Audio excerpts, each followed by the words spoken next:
ಆತ್ಮೀಯ ಬಂಧುಗಳೇ, ಶ್ರದ್ಧೆಯ ತಂದೆ ತಾಯಂದಿರೇ, ನಲ್ಮೆಯ ಸಾಹಿತ್ಯಾಭಿಮಾನಿಗಳೇ, 113ನೇ ಕಗ್ಗ ಸುಂದರವಾದ ತಾತ್ವಿಕ ಕಗ್ಗ ಅಂತ ಹೇಳ್ಬೋದು.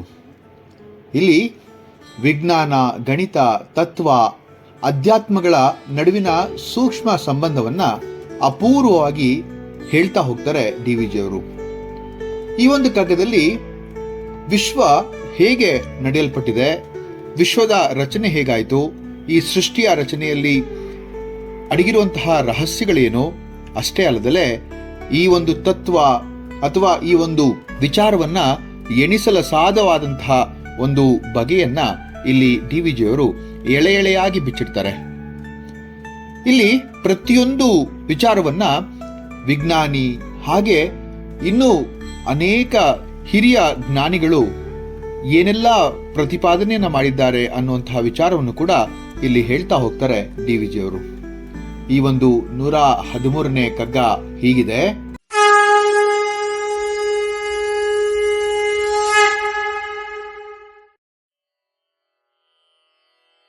ಅಣು ಸಂಖ್ಯೆ ಎಣಿಸುವನು ವಿಶ್ವದಲ್ಲಿ ವಿಜ್ಞಾನಿ, ಗುಣಿಸುವನು ಭೂತ ಶಕ್ತಿಗಳ ನದಿರಿಂದೆ. ಗಣಿತ ಸಾಧ್ಯದ ಹಿಂದ ಗಣ್ಯದ ಮಹತ್ತತ್ವ, ಅಡಗಿಹುದು ಮೂಲವದು ಮಂಕುತಿಮ್ಮ.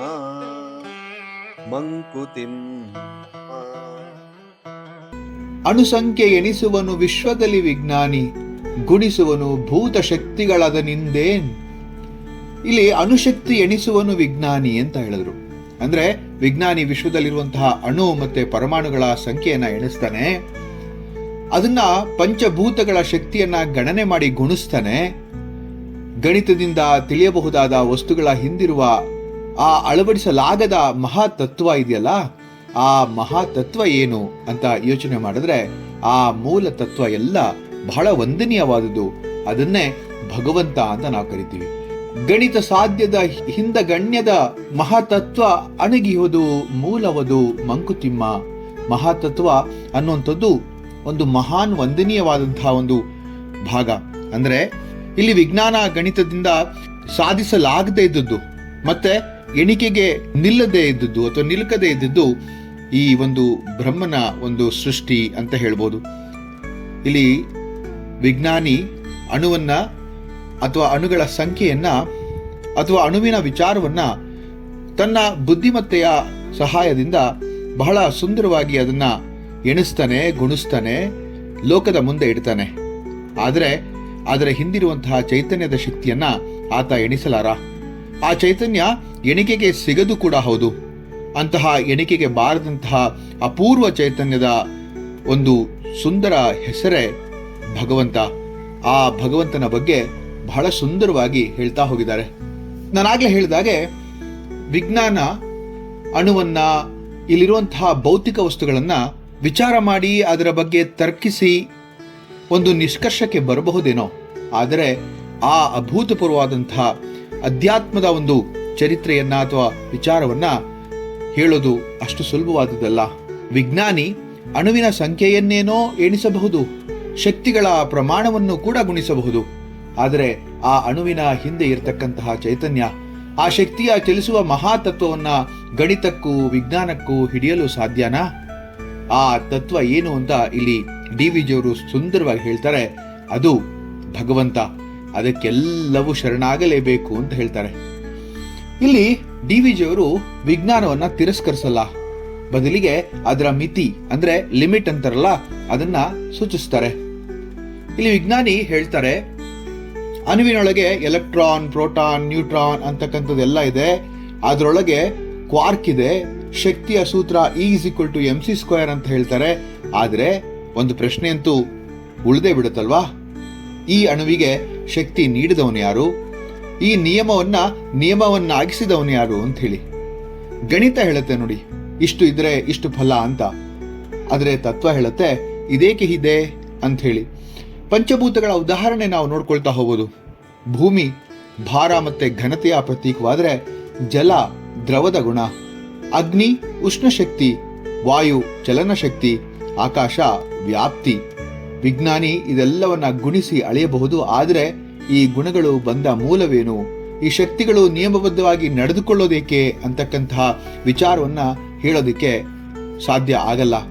ಆ ತತ್ವದ ಕಡೆಗೆ ಡಿವಿಜಿಯವರು ನಮ್ಮನ್ನೆಲ್ಲರನ್ನು ಕೂಡ ಕರೆದೊಯ್ತಾರೆ. ಕೇನೋಪನಿಷತ್ತಲ್ಲಿ ಒಂದು ಸುಂದರವಾದಂತಹ ವಾಕ್ಯ ಇದೆ. ಕೇನೇಷಿತಂ ಪತಿತಿ ಪ್ರೇಷಿತಂ ಮನಃ ಕೇನ ಪ್ರಾಣಃ ಪ್ರಥಮಃ ಪ್ರೈತಿಯುಕ್ತಃ. ಮನಸ್ಸು ಯಾರನ್ನ ಪ್ರೇರೇಪಿಸುತ್ತೆ? ಪ್ರಾಣ ಮೊದಲಿಗೆ ಯಾರನ್ನ ಚಲಿಸೋದಕ್ಕೆ ಹೇಳುತ್ತೆ ಅಂತ ವಿಜ್ಞಾನ ಉತ್ತರ ನೀಡಲು ನಿಂತು ಬಿಡುತ್ತೆ. ತತ್ವ ಆಗ ಆರಂಭವಾಗುತ್ತೆ. ಭಗವದ್ಗೀತೆಯಲ್ಲಿ ಒಂದು ಮಾತು ಹೇಳ್ತಾರಲ್ವಾ, ರಸೋಹಂ ಅಪ್ಸು ಕೌಂತೆಯ ಪ್ರಭಾಸ್ಮಿನ್ ಶಶಿ ಸೂರ್ಯಯೋಹೋ. ನೀರಿನ ರಸವೂ ನಾನೇ, ಸೂರ್ಯ ಚಂದ್ರರ ಕಾಂತಿಯೂ ನಾನೇ ಅಂತ ಕೃಷ್ಣ ಹೇಳ್ತಾ ಹೋಗ್ತಾನೆ. ಶಕ್ತಿಯ ಹಿಂದಿರುವಂತಹ ತತ್ವವನ್ನ ಗೀತೆ ಕೂಡ ಒಪ್ಪುತ್ತಲ್ವಾ. ನಾಸದಿಯ ಸೂಕ್ತ, ಋಗ್ವೇದದ ನಾಸದಿಯ ಸೂಕ್ತ ಕೂಡ ಇದನ್ನ ಬಹಳ ಸುಂದರವಾಗಿ ಬಿಚ್ಚಿಡುತ್ತೆ. ಕೋ ಅಡ್ಡ ವೇದಕ ಇಹ ಪ್ರೋಚ್ಚಯತ್ ಕುತ ಅಜಾತ ಕುತ ಎಂ ವಿಸೃಷ್ಟಿ. ಈ ಸೃಷ್ಟಿ ಎಲ್ಲಿಂದ ಬಂತು, ಯಾರು ಖಚಿತವಾಗಿ ಹೇಳಬಲ್ಲರು ಅಂತ ಹೇಳಿ ಕೇಳುತ್ತೆ ನೋಡಿ. ಗಣಿತದ ಆಚೆಗಿನ ರಹಸ್ಯ ಇದು ಅಂತ ಅನ್ಸ್ಬಿಡುತ್ತೆ. ಬಹಳಷ್ಟು ಉದಾಹರಣೆಯನ್ನ ನಾವು ಕೊಡ್ತಾ ಹೋಗ್ಬೋದು. ಒಂದು ಗಡಿಯಾರ ತಗೊಳ್ಳಿ. ಆ ಗಡಿಯಾರವನ್ನ, ಆ ಗಡಿಯಾರದಲ್ಲಿರ್ತಕ್ಕಂಥ ಗೇರ್ಗಳನ್ನ ನಾವು ಎಣಿಸಬಹುದು, ವೇಗವನ್ನ ಲೆಕ್ಕಿಸಬಹುದು. ಆದರೆ ಪ್ರಶ್ನೆ ಏನಪ್ಪಾ ಅಂತಂದ್ರೆ, ಈ ಗಡಿಯಾರ ಓಡುವ ಉದ್ದೇಶ ಯಾರು ಕೊಟ್ಟರು ಅಂತ ಹೇಳಿ. ಅದೇ ರೀತಿ ಈ ವಿಶ್ವವೆಂಬ ಗಡಿಯಾರ ನಡೀತಿದೆ, ಆದರೆ ಅದರ ಕಾರಣ ತತ್ವ ಗಣಿತದಾಚೆ, ವಿಜ್ಞಾನದಾಚೆಗಿದೆ ಅಂತಂದ್ರೆ ಅತಿಶಯೋಕ್ತಿ ಅಲ್ಲ ಅಂತ ಅನ್ಸುತ್ತೆ. ಇಲ್ಲಿ ಡಿವಿಜಿಯವರ ಈ ಒಂದು ಕಗ್ಗದಿಂದ ದೊರೆಯುವಂತಹ ಸಂದೇಶ ಏನಪ್ಪಾ ಅಂತಂದ್ರೆ, ವಿಜ್ಞಾನ ಅಗತ್ಯ, ಗಣಿತ ಶಕ್ತಿಶಾಲಿ, ಆದರೆ ಅವೆರಡೂ ಪೂರ್ಣವಲ್ಲ. ಪೂರ್ಣತೆ ಎಲ್ಲಿದೆ ಅಂತಂದ್ರೆ ಅದು ತತ್ವದಲ್ಲಿದೆ ಅಂತ. ಅದಕ್ಕಾಗಿ ಕಗ್ಗದ ಕೊನೆಯ ಸಾಲು ಅತ್ಯಂತ ಮಹತ್ವವಾದದ್ದು ಅಂತ ಅನ್ಸ್ಬಿಡುತ್ತೆ. ತತ್ವ ಅಣಗಿಹುದು ಮೂಲವದು ಅಂತ ಹೇಳಿ. ಅಂದ್ರೆ ಅರ್ಥ ಏನಪ್ಪಾ ಅಂತಂದ್ರೆ, ಎಲ್ಲಾ ಜ್ಞಾನವು ಕೊನೆಗೆ ಶಿರಸಾ ವಂದಿಸುವುದು ಆ ಮೂಲ ಚೈತನ್ಯವನ್ನೇ ಅಲ್ವಾ, ಆ ಪರಮ ಪ್ರಭುವನ್ನೇ ಅಲ್ವಾ. ಇಲ್ಲಿನ ಈ ಒಂದು ಕಗ್ಗದ ಸಾರಾಂಶ ಏನಪ್ಪಾ ಅಂತಂದ್ರೆ, ವಿಜ್ಞಾನ ಎಣಿಸುತ್ತೆ, ಗಣಿತ ಅಳಿಯುತ್ತೆ, ತತ್ವ ಅರ್ಥ ಮಾಡಿಸುತ್ತೆ, ಆತ್ಮಜ್ಞಾನ ಶರಣಾಗತಿಯನ್ನ ಕಲಿಸುತ್ತೆ ಅಂತ. ಇದು ಈ ಕಗ್ಗದ ಮಹತ್ವ ಅಂತಂದ್ರೆ ತಪ್ಪಾಗಲ್ಲ. ಈ ಒಂದು ಕಗ್ಗ ಅನುಸಂಖ್ಯೆ ಎಣಿಸುವನು ವಿಶ್ವದಲ್ಲಿ ವಿಜ್ಞಾನಿ, ಭೂತ ಶಕ್ತಿಗಳನದರಿಂದೇಂ ಗಣಿತ ಸಾಧ್ಯದ ಹಿಂದ ಗಣ್ಯದ ಮಹತತ್ವವಣಗಿಹುದು ಮೂಲವದು ಮಂಕುತಿಮ್ಮ, ಮೂಲವದು ಮಂಕುತಿಮ್ಮ ಅಂತ ಹೇಳಿ. ಮುಂದಿನ ಕಗ್ಗದೊಂದಿಗೆ ಮತ್ತೆ ಭೇಟಿಯಾಗ್ತೇನೆ. ನಮಸ್ಕಾರ.